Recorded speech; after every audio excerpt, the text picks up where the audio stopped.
Quelle est la place des experts pour nous aider à comprendre les événements, notamment en géopolitique? Les experts sont-ils neutres? Les experts sont-ils objectifs? C'est ce qu'on va essayer de voir aujourd'hui, très chers citoyens éclairés.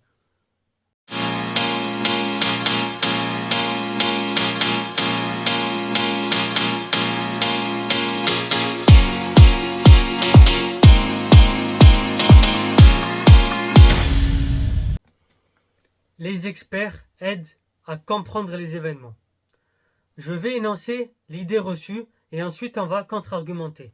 Je vous propose un nouvel exercice qu'on va faire, c'est argument contre argument, pour essayer de nous élever intellectuellement, encore une fois, pour faire notre propre avis dans tous les domaines. Aujourd'hui, on va voir la géopolitique avec les experts. Les experts qu'on entend souvent à la télé, c'est pseudo-experts qui interviennent sur tous les sujets géopolitiques, notamment la guerre en Ukraine avec la Russie. On les entend notamment sur des chaînes telles que BFM ou LCI toute la journée, qui réitèrent des points de vue dominants. Donc l'idée reçue, c'est la suivante. Les experts ont acquis au fil du temps une solide connaissance du domaine sur lequel ils s'expriment. Contrairement aux journalistes souvent généralistes, ils se sentent spécialisés sur un sujet bien défini. Ils représentent un savoir particulier et leur avis est scientifique. Leur statut est une garantie de sérieux et d'objectivité pour le public. La question que l'on se pose est la suivante. L'objectivité et la neutralité peuvent-elles exister sur des sujets aussi sensibles et aussi importants que les relations internationales? Certains diront « certainement pas, je suis de leurs avis ». Un expert peut avoir développé une connaissance approfondie du sujet sans pour autant être un gage d'objectivité. Il faut bien distinguer les deux. L'expertise ne présuppose pas la neutralité. L'expert peut être soumis à des influences, selon son parcours personnel, ses origines, les milieux qu'il fréquente, etc., etc. Tout au plus, peut-on attendre d'un expert un point de vue intellectuellement honnête et qu'il exprime sa pensée en fonction d'un raisonnement, fût-il personnel. L'expert et sa scientificité. Qu'est-ce qu'on entend par là? Il est censé limiter au maximum, mais ne pas empêcher toute subjectivité. Il faut bien distinguer les deux. On le voit avec les experts, encore une fois, qui s'expriment à la télé. La question devient plus délicate lorsque des experts s'inventent des titres universitaires inexistants, des fonctions fantaisistes, ou lorsqu'ils se revendiquent de structures au titre renflant, qui en réalité ne sont en fait que des coquilles vides. Je pense à un expert que vous connaissez tous sur LCI. Je ne vais pas le diffamer en public, c'est pas mon objectif. Il est chauve, il s'exprime aussi sur TF1 sur les questions économiques. J'ai regardé personnellement son parcours.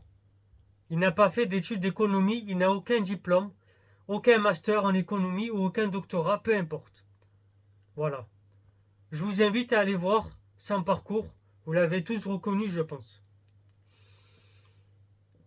Donc, ce genre d'individus, leur objectif, c'est d'impressionner le public et de l'induire en erreur. Nous sommes là en présence de cas de manipulation de l'information. Cet expert en question, et ces experts en question en général, vont développer un point de vue faussement objectif et scientifique alors qu'ils parlent au nom d'intérêts privés ou étatiques, auxquels ils adhèrent personnellement par conviction ou tout simplement parce qu'ils constituent pour lui une source de revenus. Je vais vous le dire texto, certains experts de CNews, prenons CNews par exemple, celui qui est à la tête de CNews, c'est Bolloré. Bolloré, c'est celui qui avait placé Zemmour. On fera une vidéo spécifique, plusieurs vidéos sur Zemmour.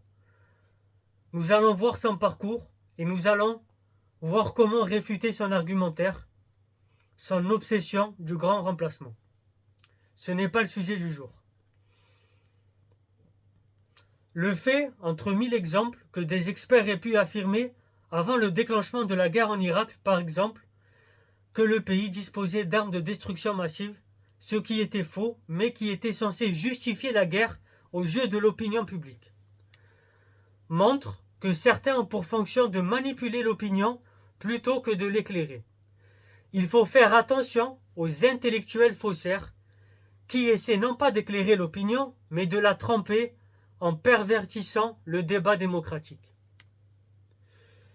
Et que penser par exemple de ces experts qui se précipitent sur les plateaux télé, encore une fois, afin de commenter par exemple un attentat terroriste, alors qu'ils ne disposent d'aucun élément de l'enquête, comme si ces gens-là étaient des magistrats, comme s'ils faisaient partie de la police judiciaire. Ça me fait rire jaune. Voilà. Donc, si